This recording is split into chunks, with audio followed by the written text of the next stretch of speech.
hidup dan karya untuk tersanjung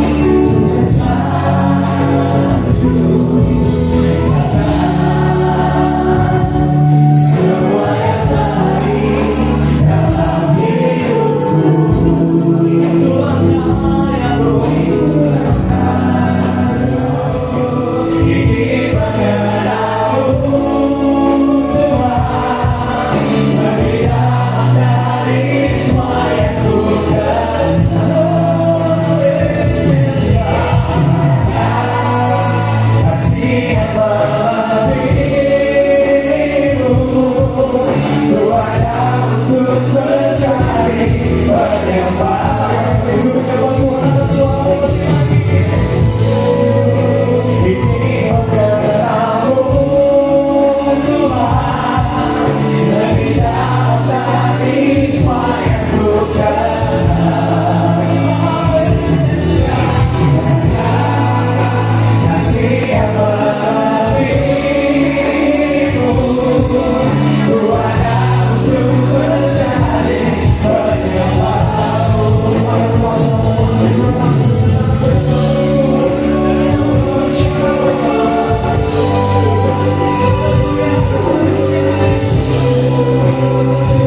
kehidupan kami.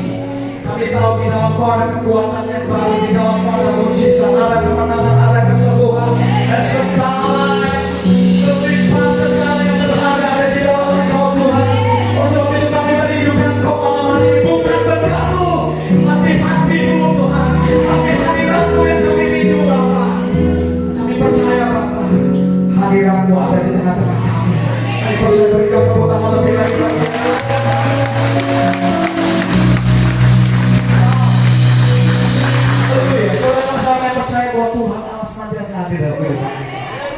Dia Allah yang besar, yang luar biasa ada di kamu. Kita sudah dia Allah yang besar ada di kamu. Haleluya.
Ini baru namanya keimbangan yang sepakat dengan kata-kata. Apakah ini karena saudara Allahmu besar dia ajaib. Yes, haleluya.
Seusai badai ada pelangi. Cakep. Halaman rumah masih basah. Ayo dengarkan lagu rohani supaya jiwa tak gelisah.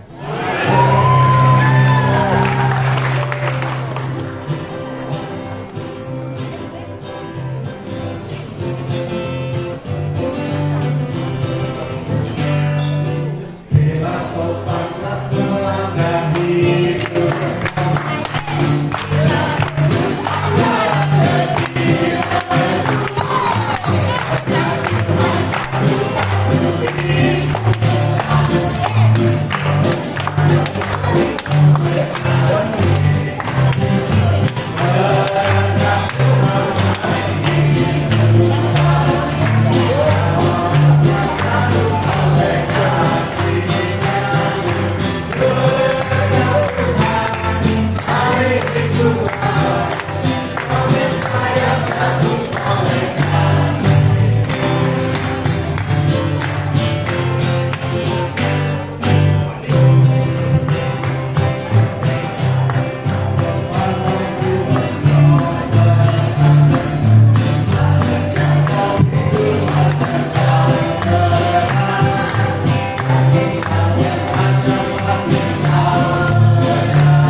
ada pantun lagi? Kita pantun lagi ya. Tolong dijawab ya. Burung terbang di angkasa. Laksana pesawat lepas landas. Jangan tinggalkan persekutuan dengan dia. Ayo gabung dengan Kul Perungga.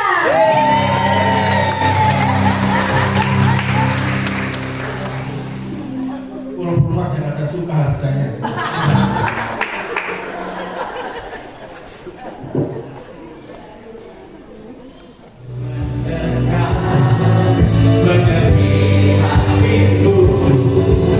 Bercanda buat sahur.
hati dan pikiran kami ya Tuhan. Kami bersyukur karena malam hari ini Engkau berikan sebuah pemberian yang luar biasa, di mana kami bisa menikmati sebuah kebersamaan, bukan saja dengan teman-teman dan saudara-saudara kami seiman, tapi kami tahu Engkau hadir di tengah-tengah kami ya Tuhan. Itu adalah sebuah karunia yang sering kali kami anggap lewat begitu saja ya Tuhan. Padahal Engkau memiliki kerinduan untuk selalu berbicara dan berkomunikasi dengan kami ya Tuhan.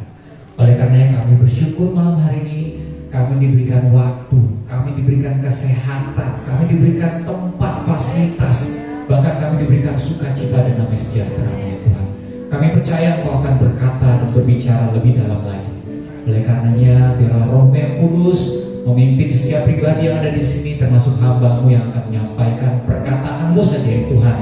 Biarlah Roh bekerja menerjemahkan sesuai dengan kebutuhan kami masing-masing. Biarlah kami hatinya digemburkan, disuburkan menjadi tanah-tanah yang siap menangkap benih kebenaran-Mu. Itu akan bertumbuh dan berbuah pada musimnya Tuhan. Kami percaya kehadiran kami di sini tidak akan sia-sia. Nama-Mu yang akan dipermuliakan dalam kehidupan kami. Terpujilah Nama-Mu ya Tuhan. Dan semua yang percaya dan bersyukur, mari kita sama-sama katakan amin.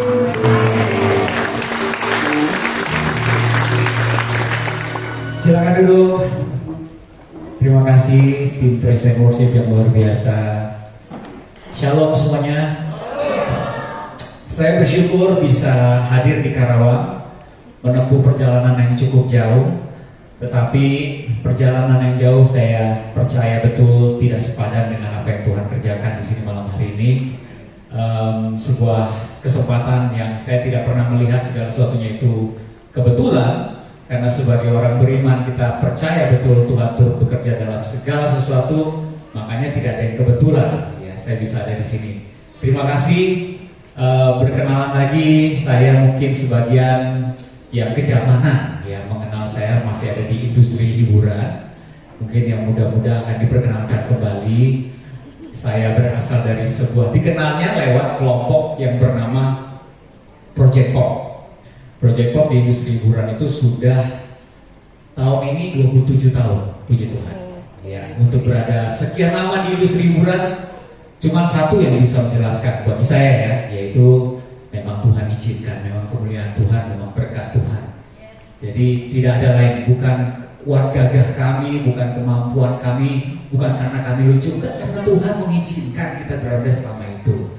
Dan saya bersyukur lewat panggung hiburan, lewat hal-hal tersebut, talenta kami semua ya, walaupun di situ kami tidak semuanya seiman, tetapi Tuhan bisa mempergunakan itu juga untuk kemuliaan namanya. Karena saya dimampukan menciptakan banyak lagu, saya dimampukan untuk hadir dalam banyak acara. Itu semua hanya alat, hanya panggung di mana saya memperkenalkan Tuhan lebih lagi lewat apa yang saya kerjakan. Saya percaya itu semua yang Tuhan juga sedang lakukan bagi kita semua, apapun yang sedang kita kerjakan. Ya, saya juga seorang suami dan seorang ayah dari 2 orang putra dan putri. Lalu apalagi yang perlu saya perkenalkan? Saya punya beberapa pelayanan juga selain di gereja. Saya berjemaat di JBCC. Saya juga melayani di Pool. Kalau di sini saya di Tate. Saya juga ada komunitas pekerja seni namanya Good Friends. Ada juga Clay Community dan pelayanan lainnya, baik itu di bidang literasi digital maupun literasi kebangsaan dengan komunitas dan teman-teman yang berbeda. Pokoknya Tuhan pakai dan saya bersyukur karena lewat semua itu nama Tuhan dipermuliakan. Semua itu dipakai untuk memperkenalkan Tuhan lebih lagi. Oke. Dan malam hari ini temanya juga keren banget. Oh ya, kalau udah berkenalan sejauh itu, walaupun mungkin belum cukup detail, nanti kalau berjumpa saya di jalan jangan sombong, silahkan dipanggil. Saya kalau dipanggil Afgan suka nengok, dipanggil Afgan suka nengok. Cuma bicara soal panggilan, kalau saya kebetulan lagi berjalan bersama Bro Yosua, tolong jangan dipanggil separoh Yos, karena dua-duanya nggak nengok. Kayak tadi di kamar ya kan, Mama panggil Yos, kita dua-duanya nengok. Yang mana nih Yosnya? Oke, temanya keren banget yang Tuhan pilihkan untuk kita sama-sama pelajari. Saya nggak tahu ini apakah ini tema mingguan atau bulanan, tapi bangkit jadi pemenang. Kalau kalau kita kembali lagi kepada konsep bahwa tidak ada yang kebetulan, artinya Tuhan ingin mengingatkan kita kembali sebuah potensi mungkin yang selama ini tertidur. Mungkin beberapa dari saudara dipercayakan sedang mengalami sebuah pertempuran dan saudara sedang melihat kondisi saudara sedang jatuh. Berarti apa yang Tuhan pilihkan buat saudara tidak betulan. Tuhan sedang mengingatkan kembali posisimu sebagai pemenang itu bukan di bawah. Ayo bangkit. Nah, landasan firman harus ada dong. Roma 8 ayat 31 sampai 39. Mungkin saya akan bacakan versi PB-nya. Saya termasuk orang yang jarang bikin slide supaya teman-teman semuanya ya kalau punya handphone bisa dicatat ya. Kalau pastor saya sudah bercandanya kayak gini, tahu nggak apa penyebabnya manusia jatuh ke dalam dosa? Karena Adam tidak mencatat. Tapi balik lagi, apapun itu bukan no pressure. Mari kita sama-sama baca ya. Roma 8 ayat 31 sampai 39. Sebab itu apakah yang akan kita katakan tentang semuanya itu? Tadi yang kita nyanyikan ya. Jika Allah di pihak kita, siapakah yang akan melawan kita? Ini kalau jadi sebuah rema keren banget. Rema itu maksudnya begini loh. Kalau setiap kali kita dapat masalah, kita tiba-tiba ingatnya bukan masalahnya, tapi ingatnya firman Tuhan, ingatnya kebenaran. Sebentar nih, kok saya jadi takut ya? Bukankah Allah di pihak saya? Siapa yang melawan saya? Itu rema itu seperti itu ya. Ia yang tidak menyayangkan anaknya sendiri, tetapi yang menyerahkannya bagi kita semua, bagaimanakah mungkin ia tidak mengaruniakan segala sesuatu kepada kita bersama-sama dengan dia? Kadang-kadang kalau kita baca firman terlalu cepat tanpa merenungkannya, ini firman seperti ini kalau kita jadikan rema powerful banget. Gak perlu hafal satu Alkitab, jangan menghafal, tapi kita ingat satu ayat saja dan kita jadikan itu sebuah persembahan. Artinya kita menghidupi ayat tersebut. Ini powerful banget. Diingatkan oleh firman Tuhan seberapa besar Dia sayang sama kita. Siapa di sini yang punya anak? Yang sudah punya anak? Sayang betul kan sama anaknya? Nah ini digambarkan kayak gini. Ia yang tidak menyayangkan anaknya, artinya dia rela anaknya tersiksa dan disalibkan demi kita. Bagaimanakah mungkin ia tidak mengaruniakan segala sesuatu kepada kita bersama-sama dengan dia? Keren banget kan? Keren banget kita punya Tuhan yang seperti itu. Siapakah yang akan menggugat orang-orang pilihan Allah? Kita ini pilihan Allah. Ingat ya, kita ini pilihan Allah. Tuhan memilihkan salah satu yang paling sederhana deh, kita mendengarkan perkataannya malam hari ini. Yang lain apa? Tuhan memilihkan kita berada dalam satu ruangan seperti ini. Kalau dipikir-pikir, emangnya ruangan seperti ini apa hebatnya? Sebentar, saudara-saudara tahu banyak teman-teman kita yang tidak punya rumah ibadah. Ada yang mau bangun aja susahnya setengah mati, ya. Itu baru Indonesia, belum di negara lain yang beribadah sembunyi-sembunyi. Jadi kalau kita melihat hal seperti ini, lalu rumah ibadah keren, di Karawang bersih, putih, ini kasih karunia. Amin. Jangan disepelekan. Kadang-kadang kita suka bahasa Karawang itu take it for granted, ya. Jadi saya enak-enaknya aja dengan kasih karunia. Oke. Balik lagi ya. Nah, siapakah yang akan menggugat orang-orang pilihan Allah? Allah yang membenarkan mereka. Siapakah yang akan menghukum mereka? Kristus Yesus yang telah mati, bahkan lebih lagi, yang telah bangkit dan yang juga duduk di sebelah kanan Allah, yang malah menjadi pembela bagi kita. Siapakah yang akan memisahkan kita dari kasih Kristus? Ini sebuah pernyataan yang luar biasa. Memang sepertinya pertanyaan, tapi kalau kita baca lanjutkan, ini pernyataan. Siapa yang akan memisahkan atau dapat memisahkan kita dari kasih Kristus? Itu pernyataan dan sekaligus pertanyaan. Ada yang bisa menjawab? Karena di sini dikatakan penindasan atau kesesakan atau penganiayaan atau kelaparan atau ketelanjangan atau bahaya atau pedang, seperti ada tertulis, oleh karena engkau kami ada dalam bahaya maut sepanjang hari. Kami telah dianggap sebagai domba-domba sembelihan. Tetapi dalam semuanya itu kita lebih daripada orang-orang yang menang oleh Dia yang telah mengasihi kita. Tidak berhenti di situ ya. Menang oleh Dia yang telah mengasihi kita. Ini nggak bisa dipisah. Nanti saya akan jelaskan kenapa.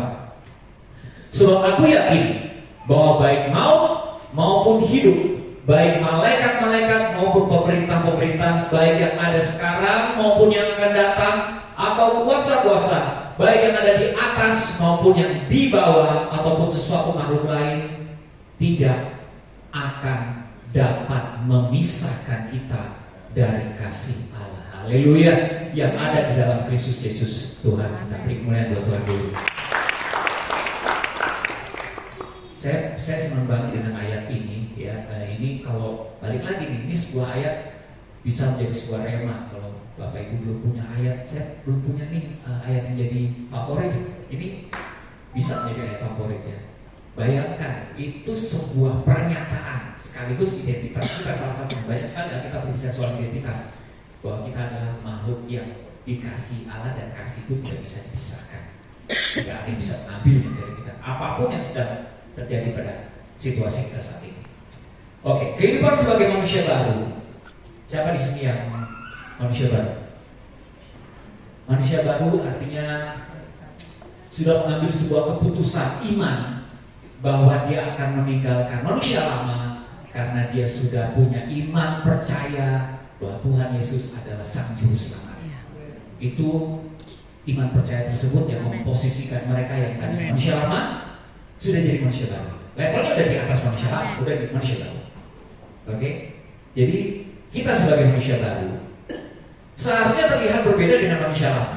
Setuju? Setuju. Kenapa demikian? Karena manusia baru itu berpartner dengan Roh Kudus. Tadi kita bicara soal Roh Kudus ya. Dan pastinya dengan berpartner dengan Roh Kudus, kita akan, Roh Kudus itu fungsinya apa? Mengajar, betul. Menghibur, betul. Mengingatkan kita akan firman Tuhan. Fungsinya sebenarnya membawa kita kepada sebuah pertumbuhan atau perubahan. Ya, jadi memang manusia baru pasti akan bersama dengan Roh Kudus membawa kita ke dalam sebuah perubahan atau pertumbuhan. Karena apa? Karena kita sebagai manusia baru harus, boleh deh, jangan pakai kata harus, kayaknya harus tuh pressuring banget ya, akan dimampukan untuk mengerjakan panggilan kita.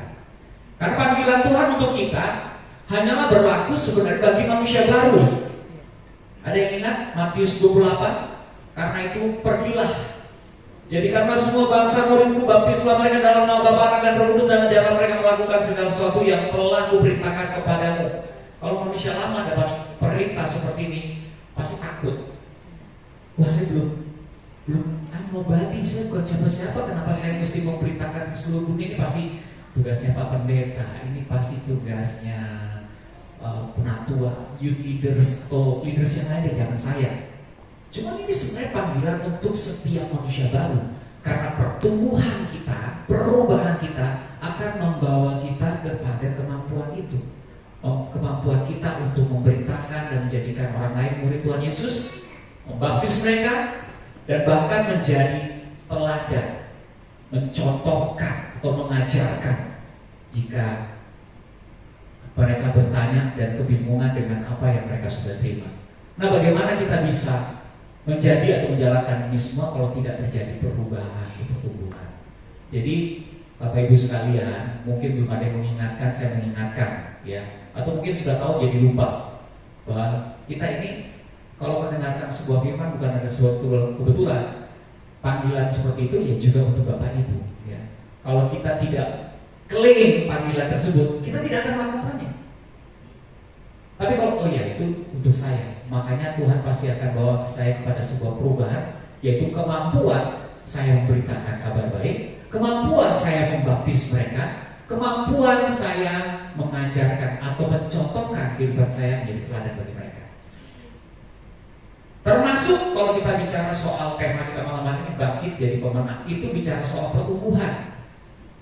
Apapun situasi kita sekarang, melalui tema ini kita mau diingatkan kembali identitas kita, yaitu saya adalah pemenang. Coba katakan, Saya adalah pemenang. Saya adalah pemenang. Saya lebih dari pemenang. Saya lebih dari pemenang. Nah, masalahnya sebuah identitas kalau tidak diyakini akan menjadi sebuah kesia-siaan.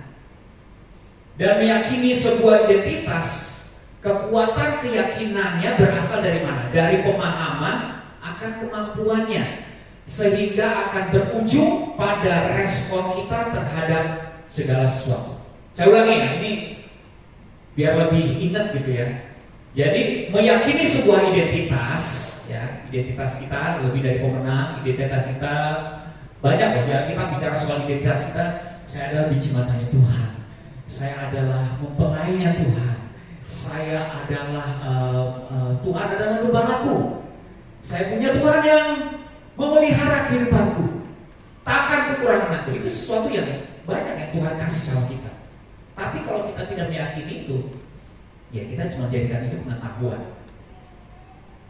aja, ya udah. Dalam kehidupan sehari-hari kita akan kembali kepada manusia lama. Kita tetap khawatir ketika doa kita belum dijawab pada waktunya.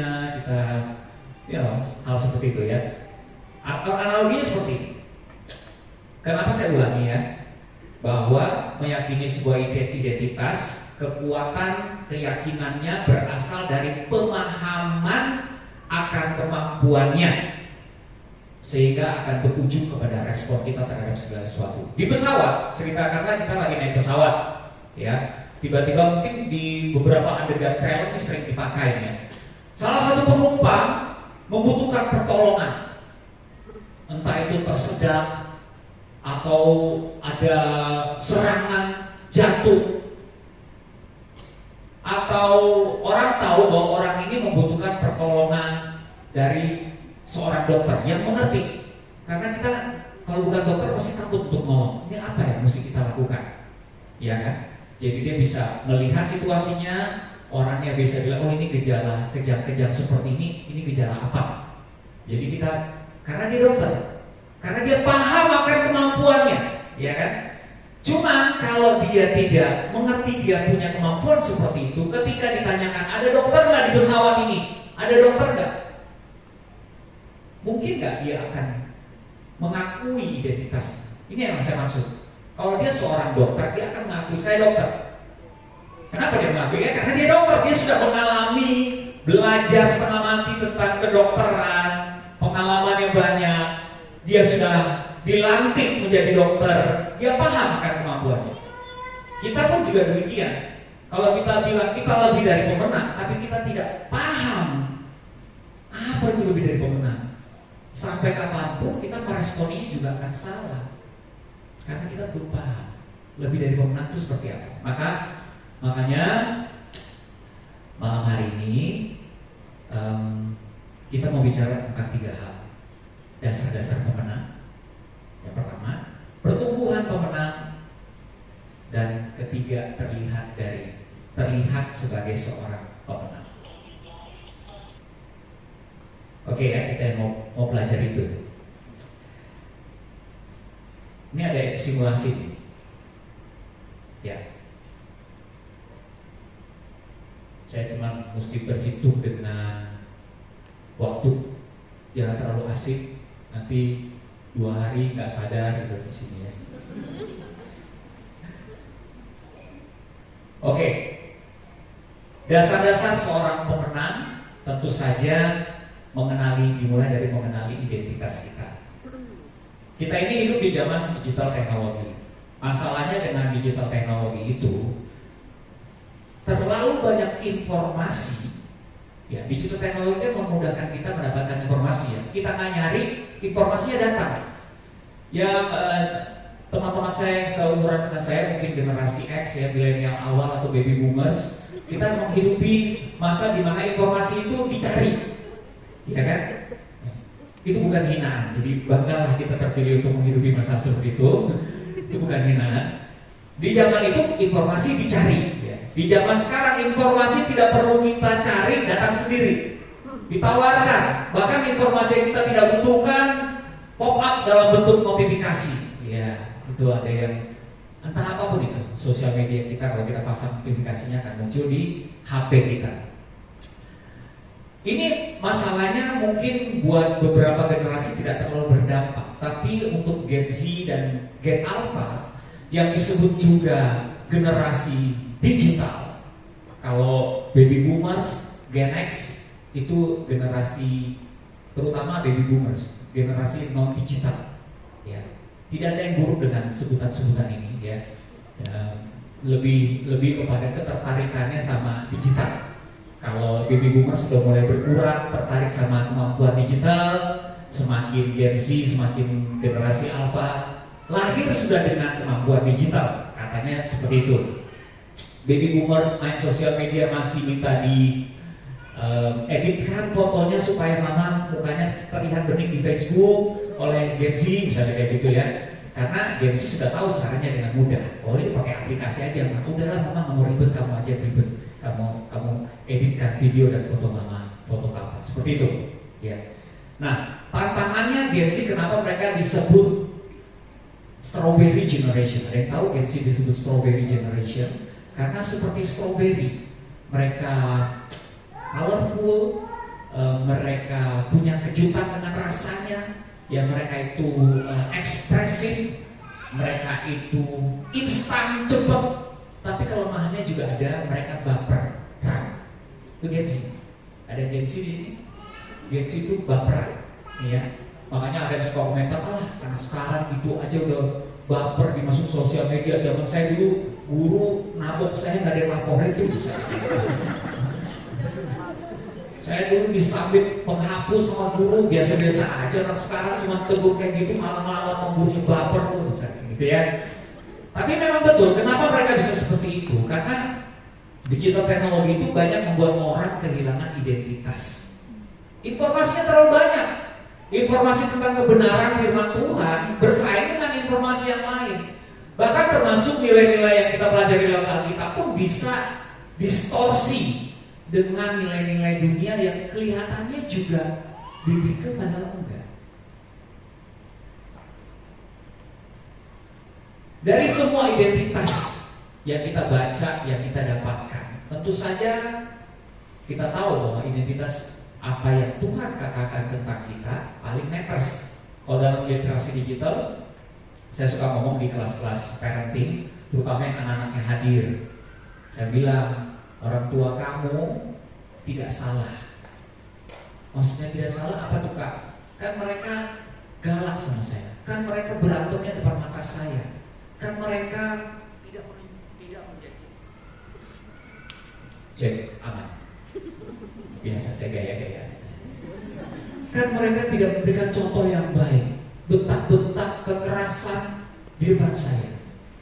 No, kalau kamu melihatnya seperti itu, mungkin kamu baru melihat dari satu sisi, tapi perhatikan bahwa sebenarnya orang tua kamu yang pilihkan itu adalah Tuhan. Tuhan tidak pernah salah memilihkan orang tua. Sebagaimanapun bentuk atau kondisi atau situasi yang kamu alami, ini perlu saya sampaikan. Ini literasi digital sebenarnya, cuma ya tetap aja dalam hal tersebut saya harus memperkenalkan Tuhan. Saya bilang kan, apapun yang kita kerjakan ya tanggung untuk memperkenalkan Tuhan. Kalau misalnya orang tua kamu belum memperkatakan ini sama kamu, biar saya sampaikan, karena mungkin satu dan lain hal mereka juga masih berproses. Tapi kamu tidak boleh sampai berpikir bahwa kamu tidak dikasihi. Tuhan yang menciptakan kamu, mengasihi kamu. Kamu itu dikasihi. Makanya kalau parenting itu apa yang paling inti dari semua pelajaran parenting apa? Menemukan bahasa cipta anak. Semua pelajaran parenting itu intinya. Anak itu sukanya apa sih? Dipuji, ya dipuji. Anakmu sukanya apa? Dikasih hadiah, kasih hadiah. Anakmu sukanya apa? Physical touch, peluk dia, cium dia, rangkul dia, supaya dia tahu dia dikasih. Sebenarnya kita pun itu kebutuhan kita. Identitas kita yang paling utama adalah kita tahu kita dikasih, terutama oleh pribadi yang menghadirkan kita di dunia ini, supaya kita stop blaming Tuhan ketika situasi kita tidak lebih baik daripada orang lain. Seringkali orang percaya membandingkan kehidupannya dengan orang lain, dan mulai menyalahkan Tuhan. Padahal Tuhan meyakinkan kita berulang kali lewat firman-Nya. Makanya kita baca ini malam hari ini diingatkan kembali. Kamu dikasihi. Gak ada yang bisa ngambil itu. Siapa? Malaikat gak bisa. Iblis gak bisa. Siapa? Gak ada. Gak ada. Itu kebenaran. Jadi identitas yang paling penting. Kalau kita mau bangkit jadi pemenang, mulai dari situ. Ada banyak identitas tentang kita yang Tuhan kasih. Garam dan terang dunia, biji matanya, kita rupa Tuhan, diciptakan sesuai dengan image-nya. Tetapi yang paling penting kita dikasihinya, karena Allah telah terlebih dahulu mengasihi kita. Itu jangan sampai dilupakan. Kalau kita baca di atas dijelaskan seberapa besar kasihnya Dia. Kasih yang tidak bersyarat. Apa saja yang perlu kita ingat tentang kasih Tuhan? Ya. Yang pertama, inisiasinya dari Dia. 1 Yohanes 4 ayat 19 dikatakan kita mengasihi karena Allah lebih dahulu mengasihi kita. Apa yang hebat dari inisiasi mengasihi ini? Ini menunjukkan bahwa Allah kita mengasihi kita tanpa syarat. Dia nggak nunggu kita benar dulu baru dikasihi. Hidup kita masih berantakan juga Dia udah kasih. Hidup kita udah benar, terus kita seperti anak yang hilang, kabur-kaburan, nggak mau bertumbuh, nggak mau baca firman Tuhan, jauh dari Tuhan, jauh dari gereja, jauh dari komunitas. Hilang nggak? Berkurang nggak kasihnya? Enggak. Sama seperti Dia pertama kali menyatakan, saya terlebih dahulu mengasihi kamu. Mau nanti di kemudian hari kamu jadi anak yang hilang, ingat saya adalah Bapa yang diperumpamaan itu menunggu di jendela dari kamu kejauhan. Kamu baru jauh aja, saya sudah datang lari menghampiri kamu. Kamu belum selesai minta maaf, saya sudah memeluk kamu. Dan bahkan saya menjubahi kamu supaya kamu gak malu. Itu Tuhan kita. Jadi pahami, ini kasih yang kayak gini luar biasa.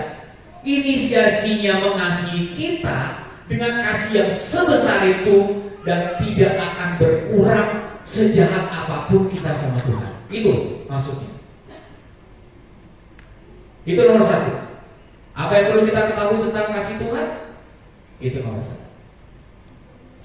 Inisiasinya dari Dia. Nomor 2, tadi juga sudah sampaikan, saya sempat sibuk, tidak bersyarat, tidak bersyarat. Dari mana tidak bersyarat? Ini dari Tuhan Yesus. Lihat, mati di atas kayu salib. Mati di atas kayu salib, disiksa terlebih dahulu. Dia tahu itu berat, makanya dalam doanya, jika saja mungkin cawan ini lalu daripadaku.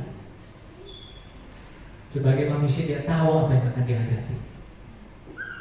Berat, tapi kehendakmu jadilah. Itu kasih. Orang tuh kalau mau menggunakan firman Tuhan tuh suka sesatu sisi aja. Seperti menggunakan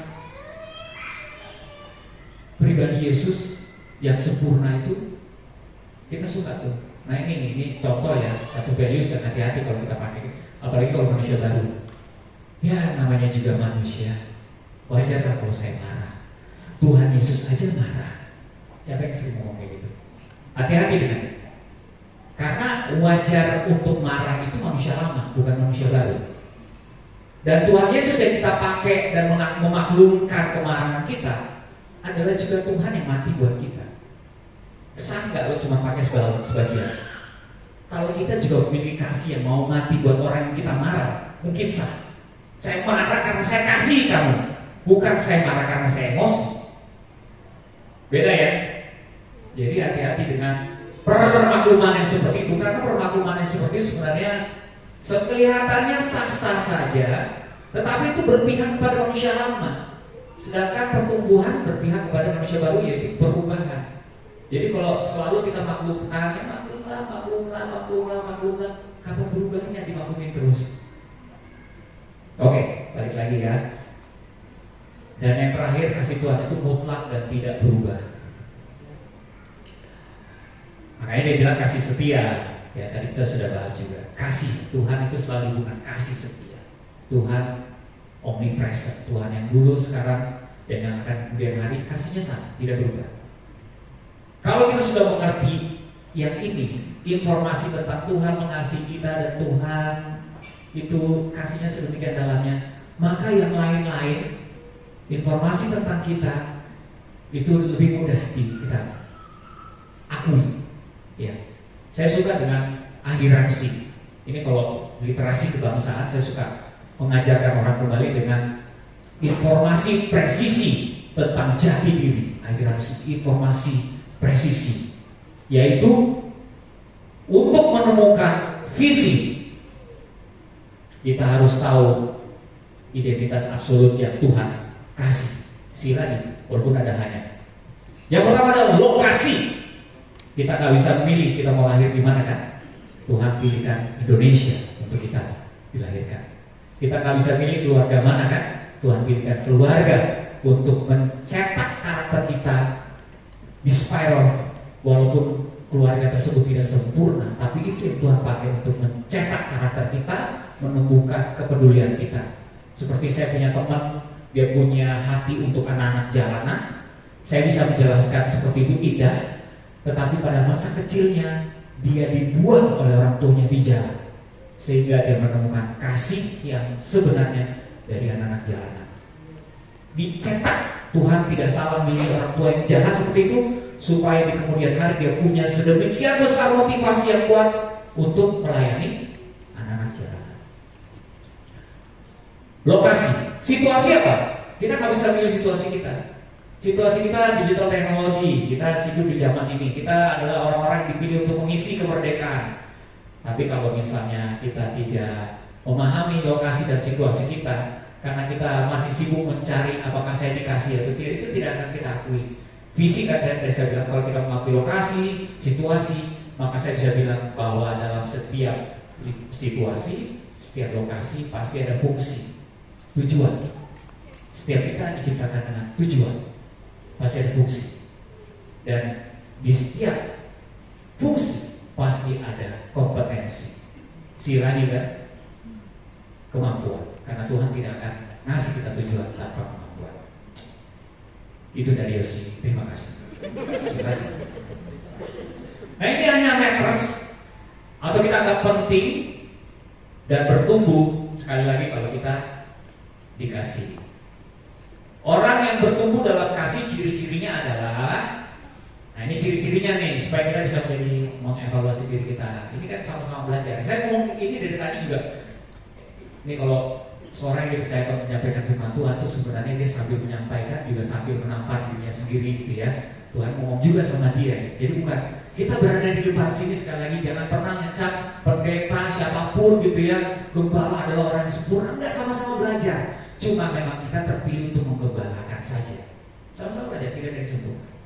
Betul ya Pak ya? Oke. Orang yang bertumbuh dalam kasih, ciri-cirinya adalah semakin lama semakin memiliki kemampuan mengendalikan diri. Kenapa? Karena menyadari Tuhan yang mengasihi dia, bekerja dalam segala sesuatu untuk mendatangkan kebaikan. Kita tahu itu di Roma 8 ayat 28. Sehingga semakin lama semakin kecil rasa ragu, khawatir dan takutnya terhadap hal-hal yang terjadi di luar perhitungan dan kemampuannya. Karena di dalam kasih tidak ada ketakutan. Karena Tuhanlah yang akan membantuku ketika aku lemah. Firman yang mengatakan bahwa dalam kelemahanku kuasanya sempurna. Itu semuanya berkembang dari identitas kita tahu dan kasih. So ini semua nyambung. Apa yang Tuhan katakan sama saya tidak pernah bertolak belakang. Dia selalu ada untuk saya. Kita bicara soal pertumbuhan. Nomor 2, pertumbuhan pemenang. Pertumbuhan balik lagi adalah idenya Tuhan. Kenapa saya bilang pertumbuhan adalah idenya Tuhan? Karena berbuah adalah alasan kenapa kita diciptakan dan dipilih.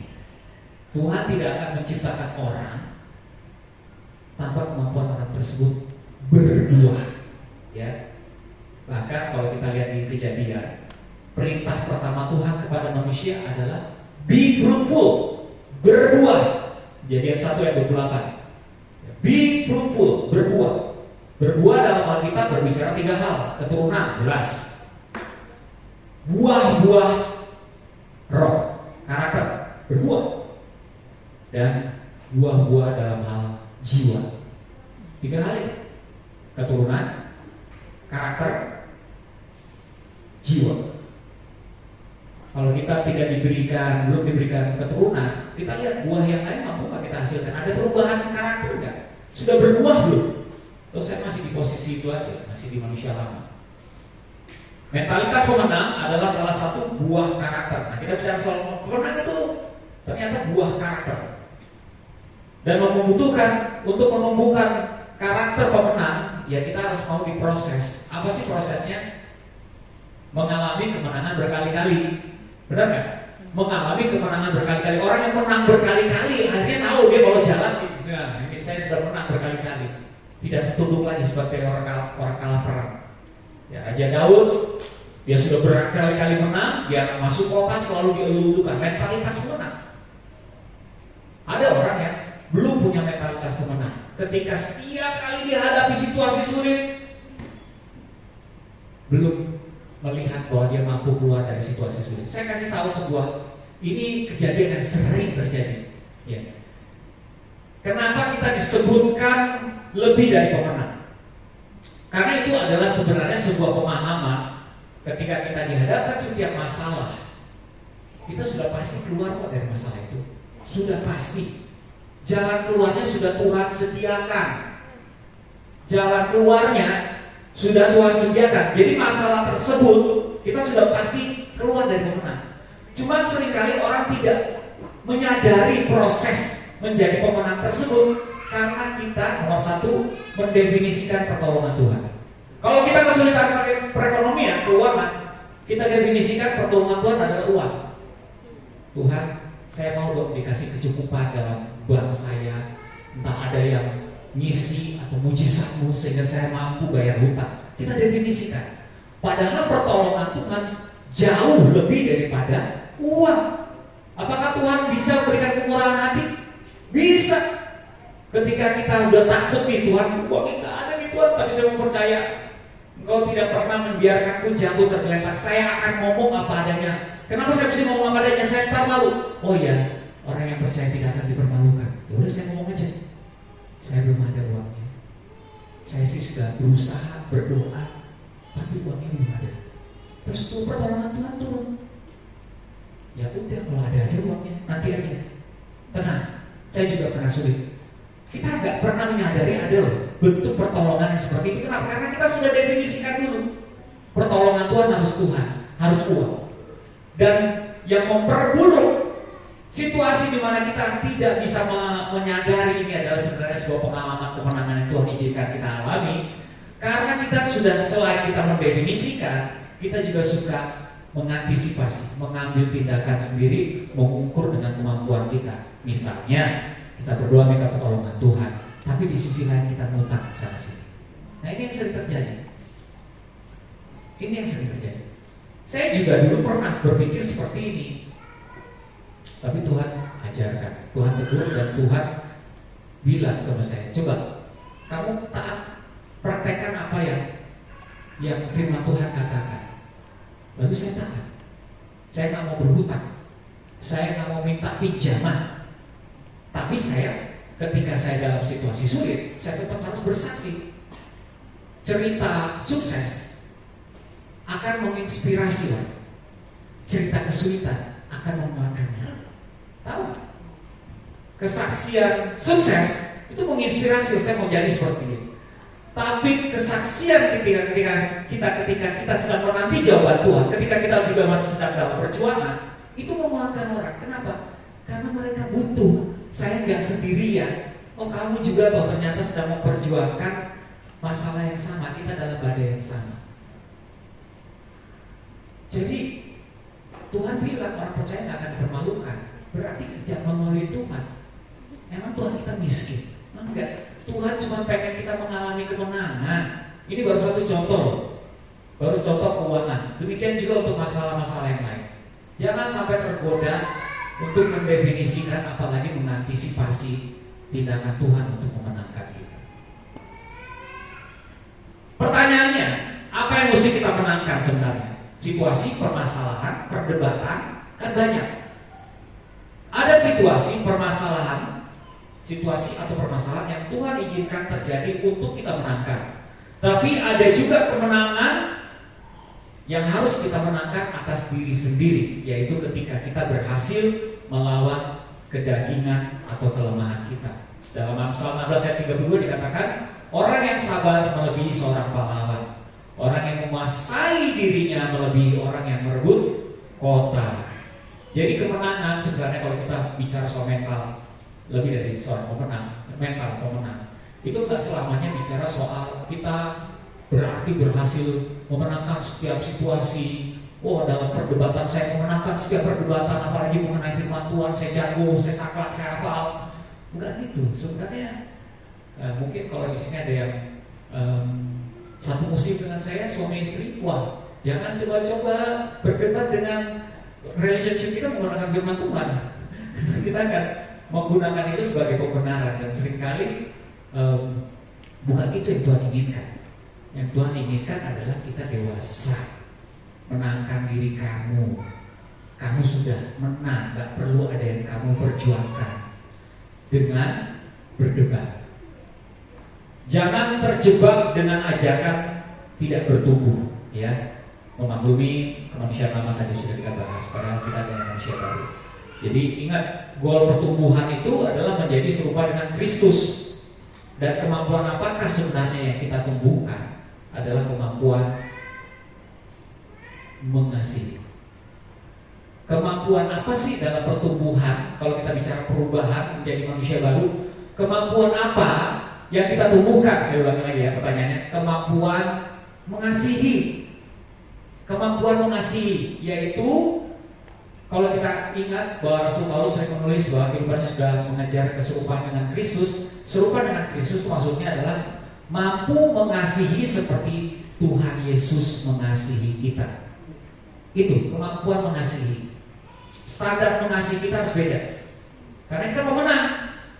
Kalau kita terpilih untuk bersaksi baginya, kita nggak bisa pakai standar yang sama. Standar yang sama itu apa? Dalam Matius 5 dikatakan, kalau kita baik sama orang yang baik sama kita, apa bedanya? Apa bedanya? Kalau dia baik sama dia, saya juga baik sama dia. Kalau dia baik sama saya, dia orang sering kasih salam sama saya juga akan kasih salam sama dia. Ya orang-orang dunia juga kayak gitu. Baca di Matius 5. Standarnya, kemampuannya kita, standar mengasihinya kita harus seperti Kristus, yaitu ketika orang jahat sama kita, orang yang dikategorikan musuh, orang yang tidak baik, orang yang lebih banyak memberikan alasan kita untuk marah, kita temukan alasan untuk sabar. Itu pertumbuhan. Pertumbuhan yang harus kita menangkan, yaitu kemampuan mengasihi. Semakin kuat kita bertumbuh, artinya semakin kuat kemampuan kita mengasihi. Mengasihi. Nanti dibaca ya, Matius 5 ayat 46-48. Jadi pertumbuhan rohani terjadi yaitu ketika kita semakin memikirkan kebutuhan orang lain, karena tahu kebutuhan kita pasti Tuhan yang mencukupkan. Dengan kata lain, kenapa kita tahu Tuhan cukupkan? Tadi kan karena kita punya identitas itu, Tuhan mengasihi kita. Ini kalau di sifat, saya suka menganalogikannya adalah kalau dewasa itu adalah orang berubah dari pencari menjadi pemberi. Dari pencari menjadi pemberi. Dia tidak lagi mencari apa yang dibutuhkan karena Tuhan cukupkan. Dia sudah mulai fokus dengan memberi. Dia tidak lagi cari pengakuan, cari likes, followers, subscribers, komen. Tidak. Dia cari manfaat. Dia memberi. Nah, terakhir, terlihat sebagai pemenang. Kalau kita bicara soal pemenang, apakah pemenang itu akan terlihat jelas? Pemenang itu bagaikan terang. Terang itu tidak ditaruh di bawah gantang, tapi di atas kaki dia. Gantang itu kalau zaman dulu ada alat pengukur yang kayak baskom. Jadi kalau di bawah gantang itu ya mati api. Tapi kan kaki dia itu tempat lilin. Jadi bukan dia yang membawa diri dia ke situ, tetapi mau gak mau seorang pemenang karena dia terang, karena dia terlihat bermanfaat, orang akan bergantung kepadanya, orang akan mengidolakan, orang akan meneladaninya. Itu yang dimaksudkan, makanya dia tidak mungkin tersembunyi. Pemenang seperti itu. Nah ini balik lagi, coba kita tanyakan sama diri kita, apakah ini selama ini saya ini sudah terlihat sebagai pemenang, sikapnya tenang. Ini responnya pemenang kan kayak gitu ya. Saya tahu Tuhan ada sama saya, mengasihi saya, jadi tenang, terkendali, responnya penuh kasih. Kalau ada pertanyaan evaluasi, ini sebenarnya karena waktunya saja terbatas. Coba izinkan, ini mungkin kita bisa mengevaluasi, kita izinkan. Jangan tanya orang yang tidak mengenal kita, tanyalah orang yang mengenal kita, yang dekat dengan kita, yang kadang-kadang kita dengarkan karena komentarnya suka pedes banget dan kita nggak suka. Ya, orang-orang yang dekat sama kita. Tanyakan, apakah saya bagi kamu sudah terlihat bermanfaat? Apakah saya sudah menjadi suami yang bermanfaat buat kamu? Teman yang bermanfaat buat, sahabat yang bermanfaat buat kamu, pacar yang bermanfaat buat kamu. Apakah saya sudah dirasakan manfaatnya? Karena begini, terlihat dan dirasakan dua hal yang jelas berbeda. Kita bisa melakukan kebaikan yang sama, tapi kalau motivasinya berbeda pun akan tidak dirasakan. Kok ngeliat lo baik banget, tapi kayak nggak tulus ya, kayak lebih ada hitung-hitungannya juga, ada untungnya buat lo baru lo lakuin.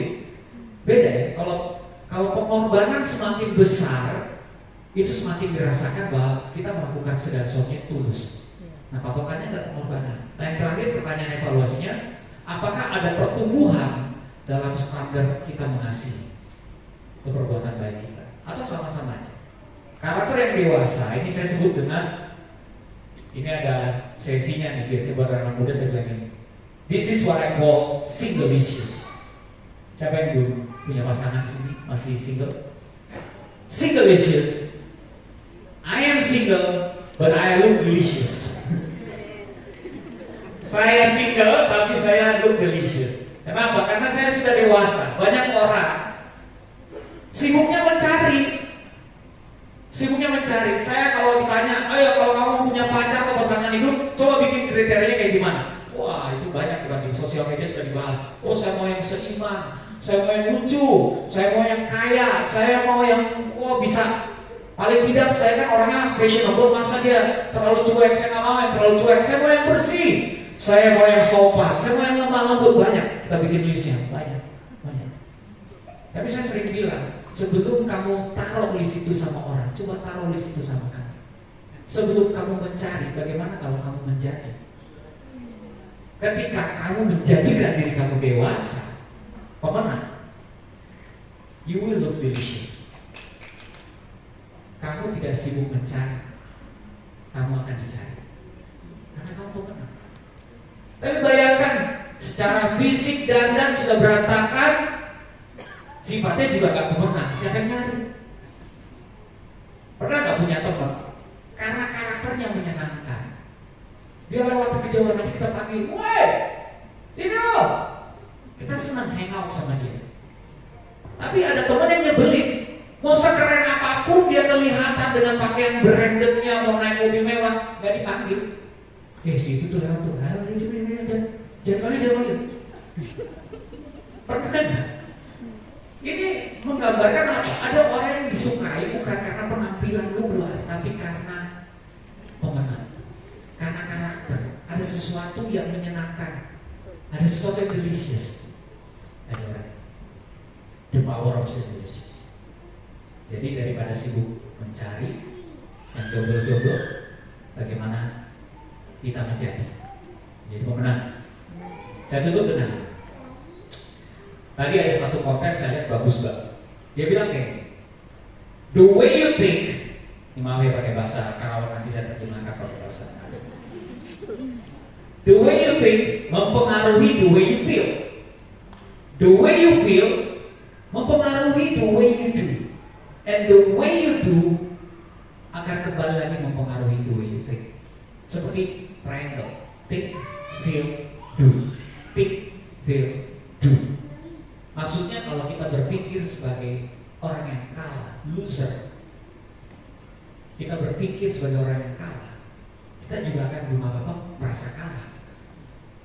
Respon kita ya kayak orang kalah, takut, khawatir. Balik lagi, ya memang seorang kalah. Saya nggak yakin pernah. Balik lagi, Apakah ini segitiga? Ini sebenarnya rantai. Rantai di mana kalau kita belum break that chain, rantai tersebut, ya kita di situ terus. Nah, memasukkan identitas pemenang ke dalam rantai tersebut akan mengakibatkan perubahan. Perlahan-lahan berubah. Malam ini katakan sama diri kita, saya lebih dari pemenang. Coba katakan, saya lebih dari pemenang. Apapun yang Tuhan izinkan saya hadapi di kemudian hari, situasinya sepertinya lebih besar daripada kemampuan saya. Ingat, saya punya Tuhan yang mengasihi saya, yang bilang dalam kelemahanmu kuasaku sempurna. So, kalau Tuhan berada di pihak saya, siapa yang melawan? Siapa? Tidak ada. Karena kita lebih dari pemenang. Semoga semuanya diberkati. Mari kita berdoa.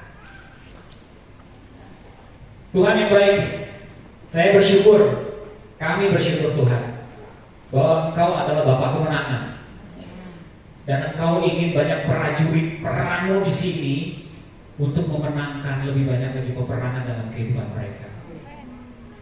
Engkau menginginkan dari GBI Galumas ini menjadi pemenang-pemenangmu dalam setiap area kehidupan yang Kau percayakan sama mereka. Pekerjaan, keluarga, pelayanan, apapun itu Tuhan.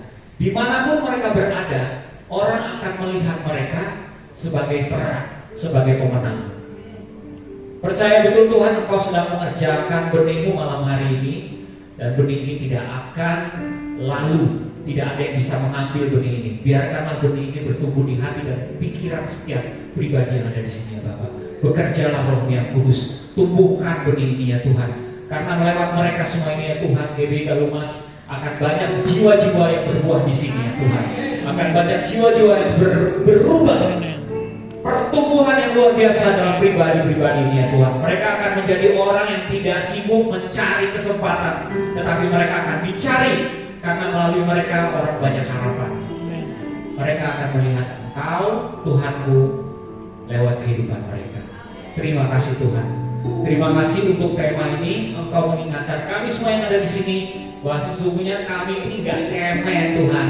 Kami punya Engkau yang memberikan kami identitas. Kami dikasihi. Tidak ada yang bisa mengambil identitas tersebut. Kami mau bertumbuh dengan identitas tersebut ya Tuhan. Dan kami akan memperlihatkan, menjadi saksi respon kami bagi orang-orang di sekeliling kami.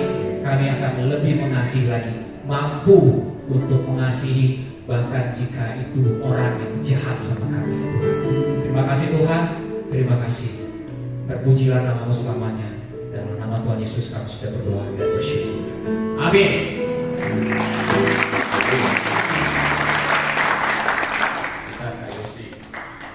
Saudara, firman Tuhan yang sangat baik sekali mempersiapkan kita dalam prapaskah, terus masuki jembatan prapaskah.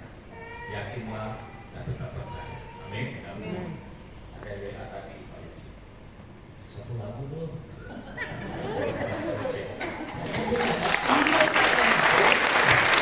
Masih dulu kan? Izinnya ada kan dari manajer dia kan segala macam. Ada Pak? Benar ya? Yang mau bola silakan.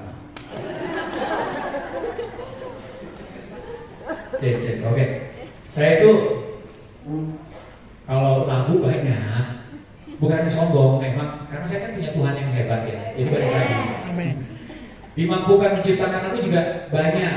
Tapi balik lagi, siapa yang mampukan? Ya Tuhan. Makanya kalau melihat banyak karya, saya cuma bisa menyampaikan dengan cara seperti ini. Karya atau talenta itu dari Tuhan, termasuk ide kreatif. Kalau ada yang nanya, kalau kepikiran bikin lagu kayak gitu, ya karena saya punya Tuhan yang kreatif yang memampukan saya.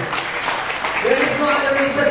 Gak ada tuh pendekatan terus ke kamar mandi dulu bertapa kemana gitu untuk nyari ide, gak ada. Kalau Tuhan berkasih idenya, kita mau lagi macet pun juga jadi lagu. Oke, masalahnya saya belum hati ada yang mereka. Saya sudah keren. Tuhan yang mampukan. Oke, saya sebenarnya tertarik membawakan sebuah lagu judulnya Syukur. Cuma saya nggak tahu tuh syukur. Kan ini soalnya lagu bukan lagu yang sering dibawakan ya. Yang sering dibawakan itu lagu mungkin yang paling populer di antara semua lagu Project Pop adalah lagu Ingatlah hari ini. Ingatlah hari ini. Ada yang tahu lagu Ingatlah hari ini? Oh ya. Berarti tahu ya hari ini Rabu ya. Kita bawain lagu yang tahu aja kali ya. Atau mau coba? Karena lagu syukur itu sebenarnya gini. Ini contoh bahwa Tuhan bisa kasih ide apa aja. Lagu syukur itu ketika Tuhan bilang, ayo coba bikin project kok, bikin lagu yang isinya tentang bersyukur sama Tuhan. Loh, tapi kan kita awalnya saya berpikir itu kita punya iman yang berbeda, gimana cara menyampaikannya. Lagu bersyukur dan kita komedi itu gimana ya nyambungnya? Tapi kan balik lagi, keraguan kita berbeda dengan kemampuan Tuhan. Jadi ya, jadilah lagu syukur. Lagu syukur sedikit aja lagu syukur. Abis itu nanti saya nyanyikan lagu yang lain ya. Asik ya. Kalau hari ini rencana 2 lagu. Lagu syukur saya bisa maklumi kalau teman-teman musisi agak repot mengikutinya. Lagunya kayak gini. Kepada sapi, kepada ayam, ikan dan kambing, kami atas nama manusia minta maaf. Setiap hari kami nikmati enak rasa daging temanmu yang mati. Janganlah ada dendam di antara kita dan keluargamu. Biarlah manusia dapat hidup dan berkembang biak. Fokus ini. Aku bersyukur pada Tuhan karena besar kasih-Nya. Aku pun diciptakan jadi manusia. Syukur kami bisa menyantap makan daging dan tumbuhan, namun kami juga sering kali suka makan teman. Luar biasa manusia itu ya, semua dimakan. Oke, repot ya tidaknya ya. Mau lagu apa? Yang bisa lagu apa? Denganlah yang akan aku katakan tentang dirimu setelah selama ini. Ternyata kepalamu akan selalu botak.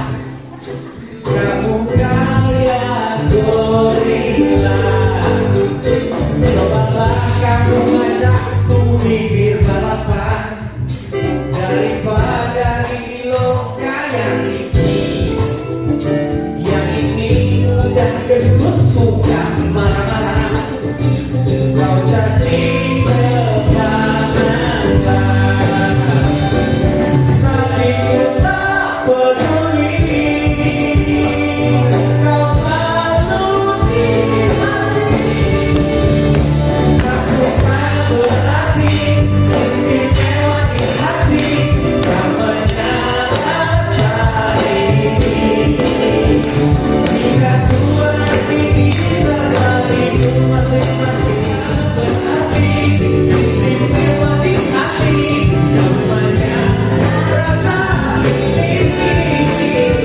Jika Tuhan kita dari masing-masing berarti.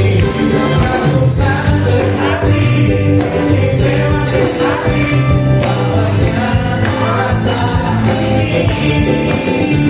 Jika Tuhan kita dari masing-masing semuanya. Jika Tuhan kita dari hidup masing-masing, ingatlah hari ini.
Tuhan percayakan memberkati.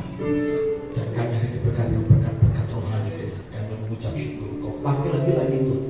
Sehingga di mana Tuhan tempatkan dia, di situ menjadi berkat. Buat keluarga, buat bekerja, usaha semua pelayanan. Dan kami semua yang telah ada Tuhan. Kami bersyukur. Kami pulang dengan sukacita, dengan berkat yang dari Tuhan. Akan hati saudara kepada Tuhan. Kedatangan kedatangan pulang dengan sukacita. Roh jiwa dan tubuhmu dipelihara oleh Tuhan dengan berkat satu nama, di dalam nama Tuhan Yesus Kristus. Bersama-sama kita katakan amin. Tetap semangat dan sepakat saudara. Dan Tuhan berkati semua.